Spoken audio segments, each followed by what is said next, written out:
Looking at behind me is a map showing you clear as day how World War III has already begun. If you can't see it, then maybe you need to get your eyes checked or your brain checked, possibly. I'm going to explain why it is so abundantly clear to me now what is going on. And boy, is it really, really bad. It's really, really bad. The system is collapsing. If you haven't realized it yet, in every possible domain, we're in the midst of an epochal shift as a human civilization, and I don't know what's around the corner. Nobody does, but we just got to be grateful every single day that we're still here to tell the tale. Now, before I go into what this is all about, let me just enumerate all of the other stories today, and then we'll do a deeper dive. Russian pundits are completely furious. They're calling for the use of nuclear weapons more aggressively, more vehemently right now than ever before in response to what happened yesterday in Peskov. Way the hell off the beaten path, okay? And we're going to talk about how they did that. There's many concerns that NATO was directly involved in that, in fact, acting as a launching pad for these drones. But we'll talk about that in just a minute. Ukraine is making some significant headway in the southern direction, whether the Russia bros want to admit it or not. And that is not good news for the rest of us, because that means that this becomes far more important if we're talking about the possibility of this thing going nuclear. Tucker Carlson predicts USA goes to war with Russia in a year. I would presume that he's a fairly well-informed pundit, but then again, you just never know nowadays. Maybe he is just jumping on the political train that's associated with all of this. Even though, as we're going to talk about, the politics really doesn't matter, because the current administration is looking for ways so that they can guarantee the long-term support for Ukraine, even if the current executive branch of the U.S. government is changed out. We have Warren Buffett selling stocks, dumped $8 billion in stocks in just the past 3 months. What does he know that we don't? We have the United States adding $1.3 trillion in debt in the past 3 months. When you look at that Ukraine war funding and you realize that we've added the United States, I say we because Canada and the United States, we're in the same boat. If you guys sink, we're tethered to that ship. We're going down right afterwards. So $1.3 trillion in debt in just the last 3 months. Think about that. How much of that actually went to Ukraine? Ukraine is peanuts compared to that. And they know it, and they realize the macroeconomic play that's involved here.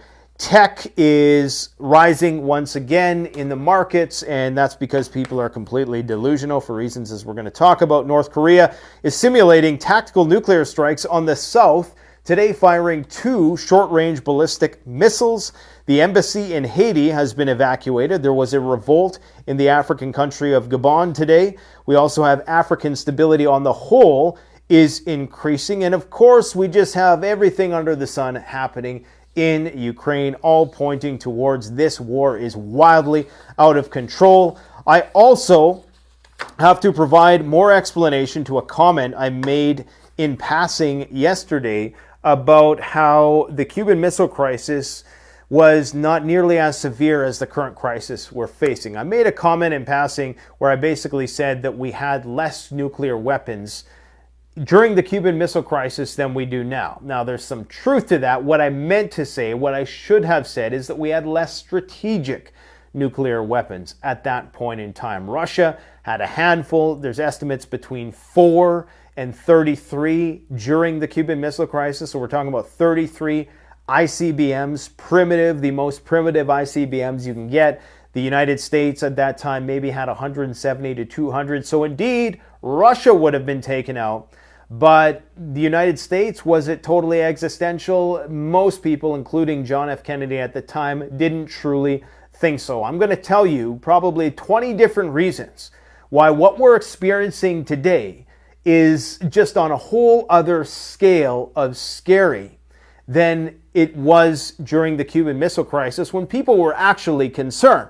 Okay, there is video showing people panic buy during the, this is JFK, during the Cuban Missile Crisis, and very orderly panic buying. You would never see this today. People just, casually walking out with their grocery carts, one guy smoking a cigarette. Them's were the days, weren't they, when you could just smoke in the grocery store. But see, nowadays, there's a complete lack of consternation on the part of Westerners, which is incredibly concerning. And it is very, very scary because never in history have we been attacking Moscow with drones. And when I say we obviously, NATO is implicated in these attacks. There's no ifs, ands, or buts about it. Now, getting back to that point, let's just try to break this down. What was the Russian media's response? This is always what I look for. I go to TASS, I go to RIA Novosti, I go to Russia Today, and I always look at what was the Russian media's response when Pskov, a place that was just about 50 kilometers or so from the Estonian border, was attacked and targeted and successfully attacked several cargo planes in that region. What was the response of the Russian media to know that these 20 drones had to fly all the way around Belarus, okay, or maybe they went through Belarus, who knows? It's very unlikely though, because that of course would be a declaration of war, and then, Belarus would have to get involved and blah, blah, blah, even though they already are pretty much. Everybody's playing these word games right now. It's kind of weird. Anyways, they had to travel 700 kilometers around. So in the very least, NATO was involved in providing reconnaissance, information, sharing, telemetry, navigability using satellites, probably spies on the ground somewhere. NATO was most definitely involved in helping these drones get to that destination. How were the Ukrainians able to get 20 drones through Russian radar and missile defense, or anti-aircraft defense, I should say, and get to their target 700 kilometers from the Ukraine border? And of course, they're not launching them right from the Ukraine border. Who knows where they're launching them from? Probably even further into Ukraine. So the concern is, are they launching these drones from Estonia or Latvia? Or, not a lot of people are thinking about this, are they launching these drones from the Baltic Sea on some aircraft launchable vessel? Doesn't even have to be an aircraft carrier. I'm pretty sure these Bobber drones or Beaver drones don't need as long of a runway as normal planes. Is there a possibility that they're launching these things from international waters, which are just a couple hundred kilometers, as opposed to the 700 that it would have to take for them to go all the way into Ukraine? Sorry, the map looks like a murder mystery wall, I know, but boy, have we been busy, man. People ask me, Nate, why do you still got stickers on your hat? It's because I'm so busy, I don't have time to take the stickers off. If you have time to comment about the stickers on my hat, it's not a fashion statement. It's not because I'm trying to be hip. I realize I'm getting old. I'm over the hill. I'm cringy as hell. Trust me, my kids let me know every day. It's not about that. It's because I'm too busy. Right now, I don't even care. I'm going to leave these stickers on there till they fall off. We're going to roll it till the wheels fall off. We got bigger fish to fry, my friends. So, the question is, why was the Russian media so hush-hush when these attacks happen? What the hell is going on? Well, you have to understand Putin's master plan.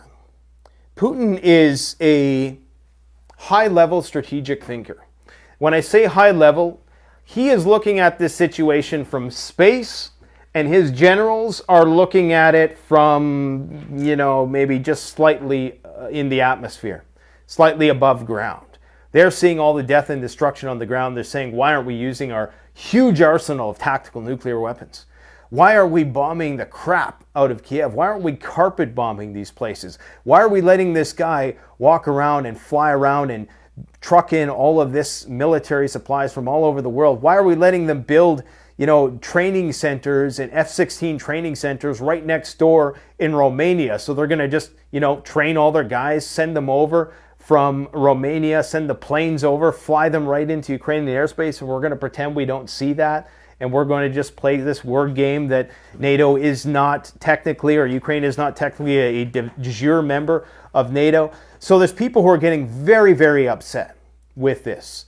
The Russian pundits are raging. Okay, one of the primary propagandists on Russian state-sponsored media is raging, and he is dissonant with the Russian media narrative right now, which tells me that the ghost of Yevgeny Prigozhin is alive and well. If you don't know what's going on with Yevgeny Prigozhin, he was the mercenary, who tried to do the coup allegedly. He was mad at the Russian Ministry of Defense because he doesn't understand how they're trying to win this war. Putin is trying to win this war macroeconomically. He wants to make sure that Europe goes into recession, possibly depression, gets bankrupt, unstable.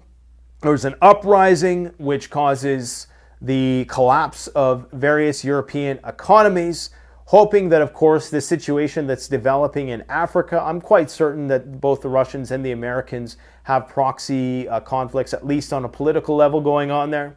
So he's trying to play this long game, okay? And unfortunately, when you're a general on the ground, seeing your men get massacred, you don't understand things from that perspective. Putin is, on the one hand, probably trying to prevent a nuclear war because he knows full well that whatever forces are trying to provoke a reactionary response from the Russians to these attacks way up here, like the one that happened in Peskov, he knows that perhaps there is somebody in the neoconservative community or otherwise who wants that kind of response so they can justify direct intervention and get this party started sooner than later. And it's not the kind of party you want to be at. It's a radiological party, if you catch my drift.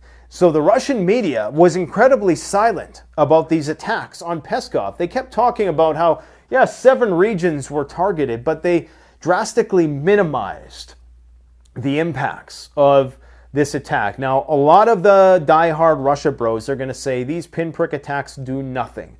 They are not strategic. They have no effect ultimately on the outcome of this conflict. But as I said yesterday, it only takes a few fleas to drive a dog crazy. There is such a thing as death by 1,000 paper cuts, and one after the other. It's not just that you took out 4 planes. It's the fact that right now, as we speak, that airport is still shut down. You have to shut down airports. You have to close your airspace. That massively affects your economy when you have to do that. Already under the current sanctions regimes, they don't have the ability to just repair all these planes, and they need all of the equipment that they can get. The Ukrainians are systematically attacking critical infrastructure, just like the Russians are doing in Ukraine. Don't get me wrong, I'm not saying that the Ukrainians don't have the right to do this. This is, in fact, a war or special military operation, and I understand why they call it that, because, of course, the Russians are not going scorched earth just yet. It's almost like they're saving that if there is absolutely no other choice. Now, the Russians right now, let me just get back to this point about the media. So the media was incredibly silent. That tells me, guys, that maybe there was something that Estonia was more complicit beyond and above just letting NATO fly its reconnaissance planes to relay that information to the Ukrainians to tell them where the planes were at that very moment. It almost starts to make me think that the Russian MOD and Vladimir Putin himself are ignoring it because they understand maybe what certain elements, be they special forces or, the whole Nord Stream crew, it's almost as if they know that they're trying to bait them into a bigger fight. And in acknowledging what happened here, then they would have to do something in Estonia, which of course would prompt the invocation of Article 5, and then that's it. Everybody to the bunkers, everybody to the stores to panic buy. Well, not the West, because we're completely oblivious zombies here. Not you guys, but everybody else. And I know that's an impudent thing to say, but it's the truth at this point in time, because it is what it is. So that's what I think is happening. I think there actually probably was more complicity than they're letting on. Otherwise, they would have came out and made a big statement about this. They would have said, hey, we think that the Baltic states are complicit in this. Now, they may down the road, but why not say something like that right out of the gates? There was some, like Sputnik did a piece on that they're investigating it, but nothing certain. And in fact, they were talking about attacks mostly in other parts that were targeted, as opposed to the big attack that happened at the airport there, which forced the airport to shut down. And so I'm actually quite concerned. And the question is how long is this patience going to last? because they're going to become far more brazen. If they allowed them to get away with these things, then the clock is ticking before the next major attack comes. And you can only allow so many attacks on your territory before people are rioting in the streets, not to stop the war, but to, in the spirit of Evgeny Prigozhin, we need to win this war faster. And that is what is haunting Putin right now. That's why they're so hush-hush about his funeral. It's not so much that Putin was worried about the coup and Evgeny Prigozhin taking over. Prigozhin's seen his men dying on the battlefield, and he probably had the support of a lot of people who were also perplexed, like, what are we doing here? Why aren't we fighting this war as we know we could? What are you guys taking so long? It's because Putin knows that someday the war with NATO is going to start. And they're trying to hold in reserve everything they possibly can for when that moment arrives. And this is what people who are right on the front lines fighting those tactical battles, running those operations, might not see, even though they're right in the sense that, indeed, Russia probably could have ended this war, or they probably could have made more headway, and they probably could have done a lot of things differently. Probably, I say, because I don't know all the logistical situations on the ground. But it could just be the case that there's some, back channel communication that we don't even understand with the red line between Washington and Moscow, the lines that are allowed to be crossed. Somebody's having those conversations, or in the very least, we hope so that this thing does not escape us in terms of our ability to manage the escalation. So, in terms of what is happening in Robotyno right now, it appears as though the Ukrainians are making some headway approaching the Surovikin line, I believe it's called, one of the primary Russian defensive lines. Apparently they've bypassed a lot of the minefields now, and from here on in it's dragon's teeth and under a constant artillery barrage. But there is concern that they may actually be able to make it to Tokmak, and there are rumors, and I just say rumors because this is something being pumped out by the SBU. You can't believe anything that the Ukrainian SBU says as much as you can't believe anything the Russians say. Let's just face it. They're saying that the Russians are evacuating some forces from Tokmak. That's a concern, because if the Ukrainians make headway in the south, concurrent with these escalating bombardments into Moscow, deep into Moscow. Next, it's going to be St. Petersburg. You know how they keep going further and further and further. That means that we are getting clear. They're getting into a position where Putin is going to have no other choice but to utilize some of those options. Now, some people might say, no, he still has a choice to escalate it beyond a special military operation. But why hasn't he declared war yet? You really got to think about that. Why not just declare war on, maybe not on Ukraine, and some people say, well, there's all sorts of legal implications with that, and in terms of the global international community, with the global legalese that goes along with that, there's it's just a more complicated state of affairs. So it's better to just pretend like it's not a war when it really is. But if the Russians are calling in reserves, their 76th Division, they're one of their elite Air Force divisions, in order to protect this region, maybe things aren't going nearly as well as a lot of the anti-NATO crowd would have you believe if the Russians are in fact evacuating Tokmak.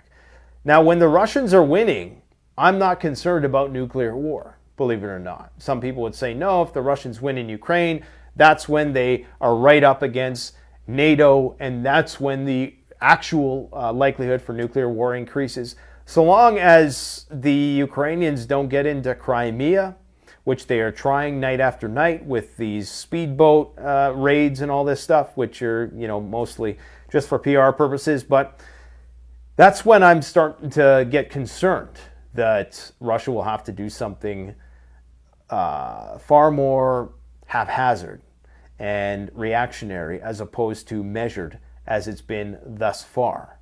Now, some people think it's a trap. Some people think this, some people think that. Some people think they're going to do a cauldron and a pincer thing where they have all these guys in Robotyno and Maybe they're going to drop a nuke there. Maybe they're just going to drop a bunch of FOABs or MOABs, or maybe they're going to just try to enclose them in, cut off the supply line, or do something like that, and it's all a trap. Who knows? We're not really going to know. But right now, the war is peaking, it seems. Like everybody is so confident the war is going to be over by next year. It's going to be this and that. No, it's not. You have F-16 training centers being built in Romania. Right now, being built in Romania, just across the street. In what fantasy land do we truly think that these planes and these tanks, these hundreds of tanks coming from Germany now, the Taurus missiles, which you know they're going to come to. I mean, we're months away from that.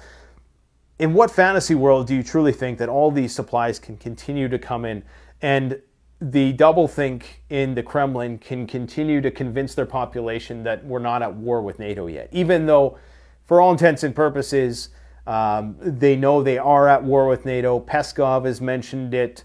What's the other guy named? The Minister of Foreign Affairs. The hell's his name again? Lavrov, Maria Zakharova, all of them, they've all kind of hinted at that yes, we're indeed already at war with NATO in a de facto sort of way. So it's only a matter of time before they are forced to act on that. They are forced. It should be emphasized that most of these attacks have happened just in the last week. The majority in the last, month, easily. Every single day.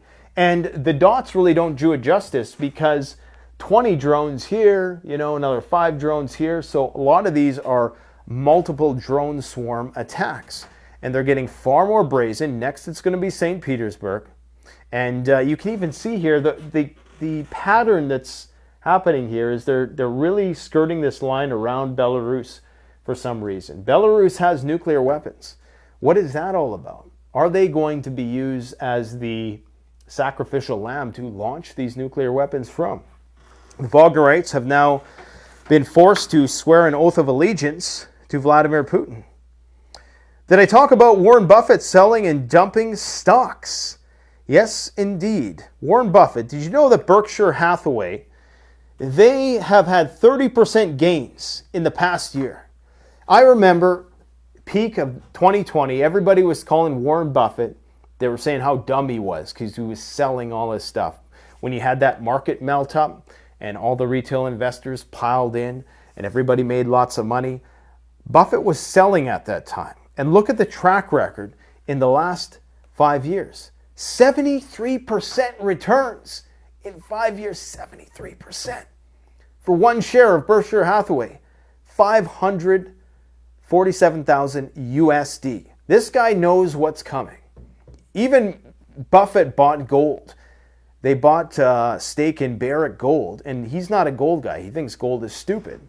But, the world doesn't, and it's most definitely the elites don't, the bankers don't. Gold is the basis of the financial system. No matter how many deviations and derivative leaps that we take away from gold, gold is the fundamental basis of our financial system. The gold in the bank dictates everything. We still are in a fractional reserve system based on gold. Anyways, Berkshire Hathaway, he sold $8 billion, and he's sitting on the sidelines with a ton of cash right now, waiting for things to crash. The USA added $1.3 trillion in debt in the past 3 months. So, my friends, this Ukraine war, it's peanuts. It is peanuts. And what do we got here? Oh, yeah, this is the angry Russian. He even has a CCP thing on today. Maybe I'll show you guys this in a bit. But it's peanuts. And so what that tells us is this situation is out of control with respect to the economy. I'm trying to find some economic stuff to put on the screen for you. I don't think I have any offhand here. But so we'll just leave Berkshire Hathaway up there. But, the tech bubble, it's still expanding. The people in tech haven't realized yet. All these tech companies, Nvidia, Tesla, all the rest, they haven't realized the reality of realize the reality. They have not realized that the decoupling is happening. It's only going to get worse. The Americans are now building a military base right off the coast of Taiwan in the Philippines, like a couple hundred kilometers from Taiwan. And the decoupling is in full swing. You have the rare earth mineral prices increasing. You have, if China goes, then you also lose all of China's labor, okay? You have the war, which of course is going to complicate the supply chains all around the world. But most importantly, what do you need for tech? You need energy. You need cheap electricity. Something which is likely not going to be made available, at least not in the immediate future. In order to actually meet the planet's needs, I think we need to build something like, 15,000 nuclear power plants if we want to go fully clean energy. 15,000 nuclear power. You know how long it takes to build a nuclear power plant? Forget it, it's not going to happen. Okay, this whole move towards Teslas, yeah, the Tesla, I have one, it's fun to drive, but it's not realistic at this point in time. Eventually, it's going to start crippling the power grid, and that's already happening. That's why you're hearing about things happening in Texas, California, because they're putting more stress on the power grid. Teslas cost a lot to run, which is not to say that their net carbon footprint overall, we're not going to have this debate, but that's not to say that it isn't overall across the lifespan of the vehicle going to be less. However, the fact that you can still burn fossil fuels and supplement with fossil fuels is of great importance. So either way, we're entering a period of economic contraction, the great simplification, as I've heard it's called. And that means that the energy available for all this tech that everybody's investing in at forward PA ratios, 200, 1,000, it's just unrealistic. And it's all going to collapse. Apparently, JP Morgan is unloading silver, 14 million ounces, I do believe, or something crazy like that. They got a lot of silver. I think it's even more than that, because 14 million ounces, that would be, what would that be? Roughly in the $250 million range in terms of the actual amount. Now, you might ask yourself, oh, well, this might mean that, silver is not a good buy because the market's now going to be flooded with silver. Well, a lot of people think this is how they corner the market. And I don't know all the ins and outs of it. We're going to have a special guest on in hopefully next week sometime, I'm hoping. And he's going to explain how this whole system works with how they manipulate the spot price of gold. You need to understand there's a difference between the spot price of gold and the real true value of gold. Because remember, all gold is the basis of the fractional reserve system. As such, the only real money in circulation is precious metals, as is recognized universally. It's precious metals. So, if you were to take all the dollars out of existence, then the real true value of gold will be basically the amount of ounces of gold out there divided by the amount of dollars that are no longer in circulation. And you come to a number of about $50,000 per ounce. Right now, the spot price that they try to artificially suppress in order to keep people in control, keep people in line, is around $1,900. Actually, it's going up now, $1,970. I can't see it going anywhere below $1,800. If it does, I mean, it's an absolute steal right now in terms of having a dense store of value. That, and this is going to sound silly, but that and freeze-dried food. I mean, freeze-dried food is a great investment that is only going to appreciate. Above and beyond, sure, there's a lot of companies that are still going to fare well, even if we go World War III, because let's face it, there's always going to be an economy. There's going to be a war economy. Hell, I mean, look what happened to Lockheed Martin in the past couple years. So, yeah, there's always going to be an economy, but, if you're just trying to retain your value and you're an honest person who isn't trying to make money off the backs of other people, then precious metals are the way to go. Okay? So anyways, enough with the didactic about the gold and all that stuff. There's enough gold bugs out there. We interview a lot of them on this channel. I love them all, but sometimes it's one of those things. It's just like, You know, you can only tell people so many times before it just kind of, okay, we get it. Gold is good. This is what Germany is sending to Ukraine. 20 main battle tanks, Leopard 1A, 28 tracked all-terrain vehicles, 138 Leopard for MG3 for the Leopard 2, 18 Leopard 2A main battle tanks, 40 infantry vehicles, 50 MRAPs, a partridge and a pear tree, blah, blah, blah. The list goes on. That's just from Germany. You guys think this war is going to end in a year? Are you crazy? You know what really baffles me is how people minimize the nuclear threat in the West. I listen to these Twitter space conversations, and it's like these people are just completely downplaying, like, oh, the nuclear thing, it'll never happen. Do you seriously think they've invested billions and billions and hundreds of billions, gajillions and quadrillions of dollars, as Joe Biden would say, into these technologies that they will never consider using them? That's the dumbest possible thing. It's always these people who think Russia has it in the bag. Oh yeah, they're just, they're just fronting. They're never going to use their nuclear weapons. That's all for show. It's all just for deterrence purposes. Well, maybe it isn't. We're going to talk about that in just a moment. I'm not sure how much battery life I have left. I'm hoping I have a lot. We've still got a few things to talk about. Estonia procures drones from Israel in a historic deal. They're going to get 935 drones. These drones are very similar to the bomber drones that Ukraine has been using. Aren't they interesting? I think they've already started taking deliveries, but don't quite quote me on that. Oh yeah, Russia to determine whether drone attack on Peskov perpetrated from Latvia or Estonia. That's from the Kremlin. So it's not like they're brushing this off and that this is all just conspiracy theory. The Kremlin's considering it because it doesn't make sense that those drones would be able to fly. 20 of them, not just one. One you could see, okay, it meandered here and there and was able to bypass, but 20? Anyways, and you got Tucker Carlson. Who knows what's going on with that guy? He thinks World War III is coming. Yeah, tell us something we don't know. Oh yeah, and this person here, Sarah Ashton Cirilio, events confirming the fact that you need to trust the SCU. As stated 9 days ago, Russian defense are collapsing in the south of Ukraine. Tokmak is being evacuated by Russian authorities, according to the mayor of Melitopol. Okay. They're saying it's because of the mayor. Trust the SCU. Yeah, I don't think so. I don't think I'll be trusting you today.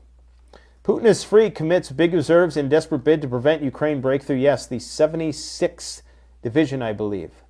Several thousand troops are headed there as we speak. There is an uprising in, what's the place called? Gabon? Oh, that's a nuclear weapon. Oh yeah, Gabon. Here they are. People look so upset that the neo-colonialist government has been ousted, don't they? They just look absolutely terrified for their lives. Africa is starting to fight back, and that is a big problem for Europe, who relies on cheap African energy now that they've completely cut the umbilical cord from Russia. Okay, guys, so I want to talk a little bit about the Cuban Missile Crisis. I made a statement yesterday which I did not provide enough context. I mistakenly said that we have more nuclear weapons now than we did during the Cuban Missile Crisis. I meant to say strategic.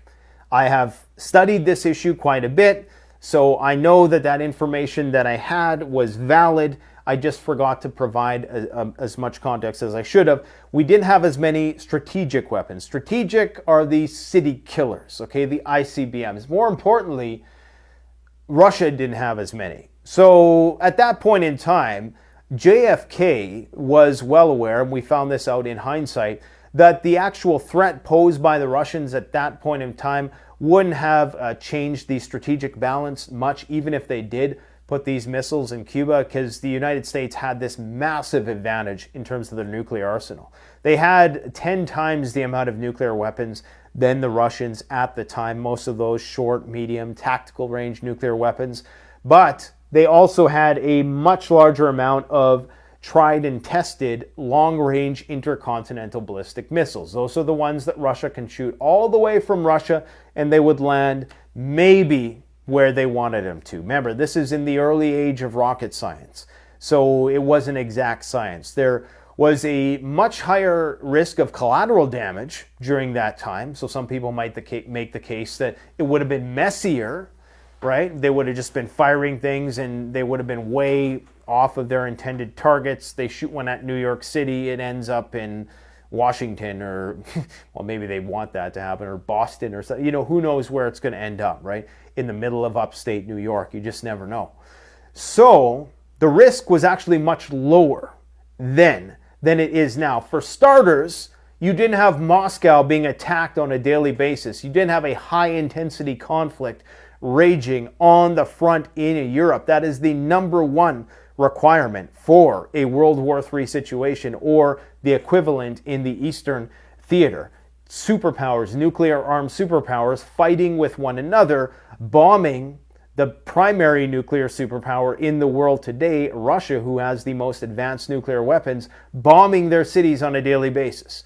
That in itself puts us at a much higher risk than the Cuban Missile Crisis. There were concerns, even if, like the Russians knew at the time, they were aware of this disadvantage they had in terms of strategic weapons.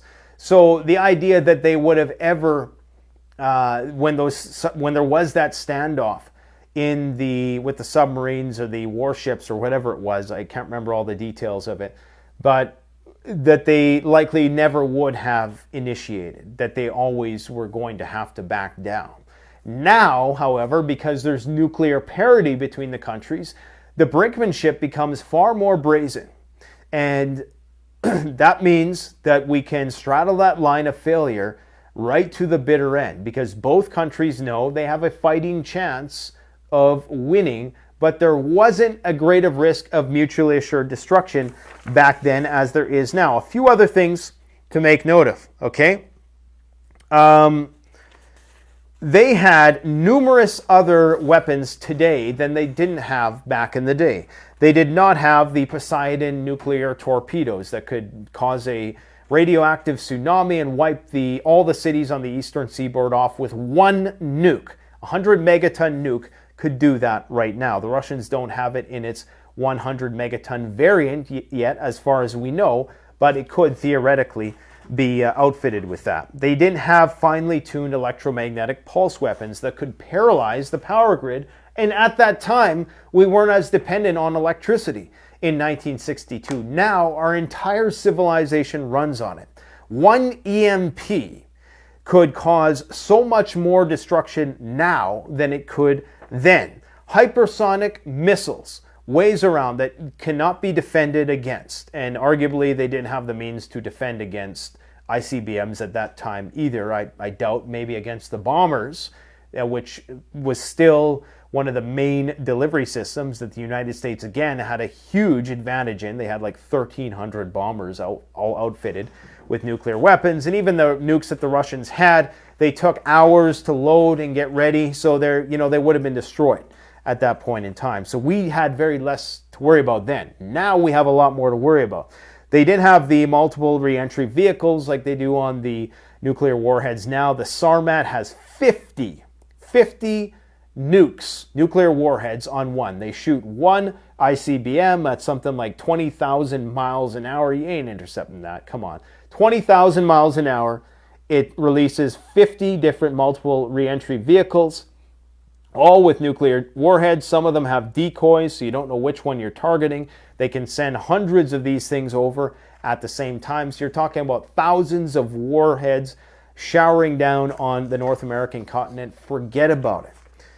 These are far more dangerous times. The destruction today would be unimaginable compared, and it would all be precision and targeted. And this is one of the other reasons why we're living in far more dangerous times. Because if you know that you can be far more surgical and you can minimize the radiological footprint, there would be less fallout, because today's nuclear weapons are actually, when you do aerial bursts, you can control the amount of fallout. They're made to have less fallout, which makes us perhaps more apt to want to use them if they have those lesser third or second and third order effects. Then, back in the day, we might have not known a whole lot, and that would have been much messier, just kind of like cell phones back in the day when they're basically, you talk to them for 5 minutes and you get a brain tumor. Now they figured it out. The same thing kind of pertains to nuclear weapons, albeit to a lesser extent. We have a lot more nuclear submarines, nuclear powered submarines. So we just have more mobile platforms, just advanced delivery systems. It's nothing like the Cuban Missile Crisis. The Cuban Missile Crisis was, whatever. And not to completely minimize it, but I mean, this was the panic buying during the Cuban Missile Crisis. There actually was panic buying. But this is how panic buying looked in the 1960s. If only we could go back in time. Everybody was just neat and orderly. Not to say that, things didn't get pretty violent in the 60s. But look at this guy walking out with a cigarette and they're hauling out their groceries, everybody in an orderly fashion. But see, the thing to remember here is that during this time, guys, this was during the Red Scare. People had a pantry that was stocked. People were aware of the threat. People understood the threat. They had their own little shelters in their basement. It was big business to go and build. A lot of people had fallout shelters. Today, we are completely hopeless and oblivious. We're totally dependent on technology. The proportion of people living in the cities nowadays is much greater than it was back then. That in itself, the predominantly rural population would mitigate the effects of a Mad Max world because people still knew how to live off the land a bit. People were more toughened. There wasn't as many people. Okay, there was probably like 2, maybe 3 billion people at that time. 3 billion, I'm guessing. So now the population has almost doubled, tripled since that time. So this is another thing to think about. Far more people need to be fed. We require more complex agricultural technological systems in order to make sure everybody's fed, a more intricate supply chain that can be easily bottlenecked and disrupted. So no, the Cuban Missile Crisis was nothing. Okay, it was always a big nothing burger. Even JFK knew it was a big nothing burger. Yes, there was that standoff, but the Russians always knew they would have lost. So no, today the risk is far, far worse. Just want to make sure I didn't miss anything. Oh, and guess what? In addition to the fact that Moscow is being bombed on a daily basis, how many nations had nuclear weapons back in 1962? Well, you had the Russians and you had the Americans. Now, who do you have? You have Pakistan, you have India, you have Israel. There's rumors that maybe Iran has some. You have North Korea. You have the United States, Russia, China, all the usual suspects. And then you also have all the proxies, the vassal states, where the United States is housing its nuclear weapons. In fact, there was just a deal cut today to send 50 F-35s that are nuclear capable, and that's the reason why they're sending them, to the UK to replace the F-15s there. So, it's really any country under NATO is effectively a nuclear country. Anybody who has the delivery system, which is one of the most important things, if you have the delivery system to send off a nuke and you are allied with a state, a nuclear superpower under their umbrella, you are effectively a nuclear state as well. While you don't have the ability to make that decision, just like Belarus is not in control of the nukes that are on their territory, nonetheless, it increases the likelihood that people are going to use nuclear weapons. And now you don't even have the New START treaties. With most of these countries who have nukes, there are very few treaties. And there are some treaties currently in place, but they're dropping like flies every other week. So, slight exaggeration, but we've lost the New START treaty. We lost there's been a few, but most of them, I think that was the last one that just expired, or it's going to expire in 2026. Not that they're being honored anymore because they're not doing mutual checks anymore for obvious reasons. They're effectively at war with each other. So right now, the United States has about 660 long-range intercontinental ballistic missiles, and the Russians, I believe, have a very similar amount, if not a lot more. Of course, they have tactical nukes. They have, as I've already clearly laid out here, guys. So, I hope that provides a bit more of an explanation for this. And yeah, man, I mean, what more information do you need? I mean, it's happening. Like, it's totally happening. I don't, I try to be the devil's advocate with this, but it's very difficult to not see what's going on here. Thank God that Russia has this macroeconomic plan and they're just trying to win the long game and trying to bring forth this multipolar BRICS world. And I'm not saying, yay, let's all move to Russia. I'm just saying that that's the only thing, that strategy is the only thing that's preventing this from escalating wildly out of control right now. Because there are either elements within NATO, which is what I'm thinking, that are above and beyond the Ukrainian level of things, who are trying to instigate a much broader fight and trying to get this war started and force Russia to play this game of nuclear chicken that it's trying to avoid. Or it's the Ukrainians themselves who are just being allowed to do this, even though the Americans are saying that they do not encourage, notice the language, we don't encourage attacks on Russian soil. But they also said that we are going to respect Ukraine's desire to wage this war as they see fit.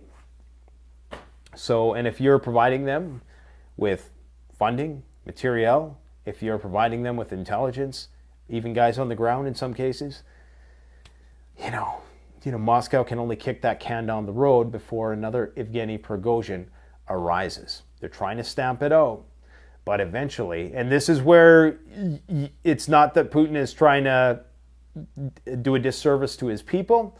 From his perspective, he's probably saying to himself, look, I know this is going to come down to a nuclear confrontation unless we play it this way. If we go Evgeny Prigozhin's way, if we would have launched nukes at the beginning of this conflict and declared war, then we likely would have, we wouldn't be here anymore.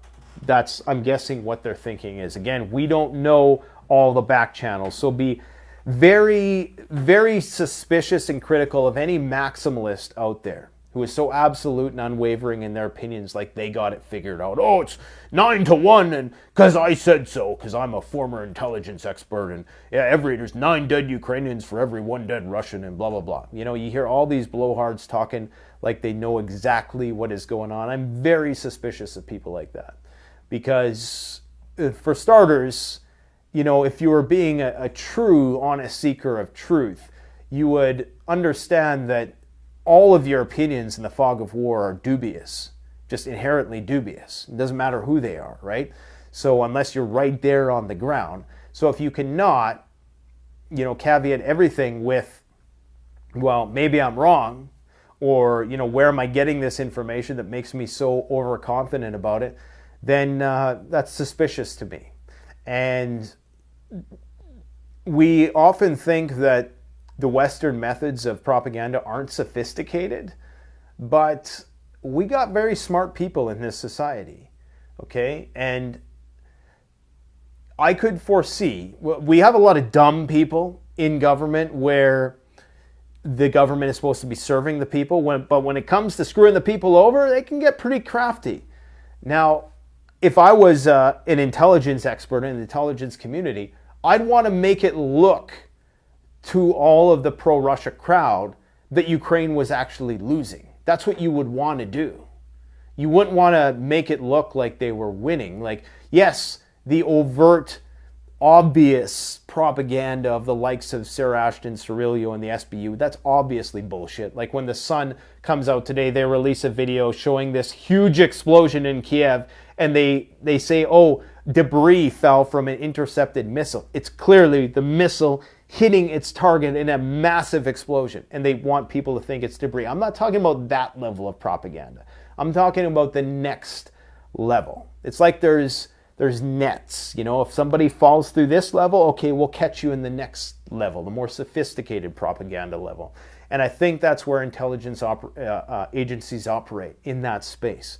Anyways, that's all I got to say today.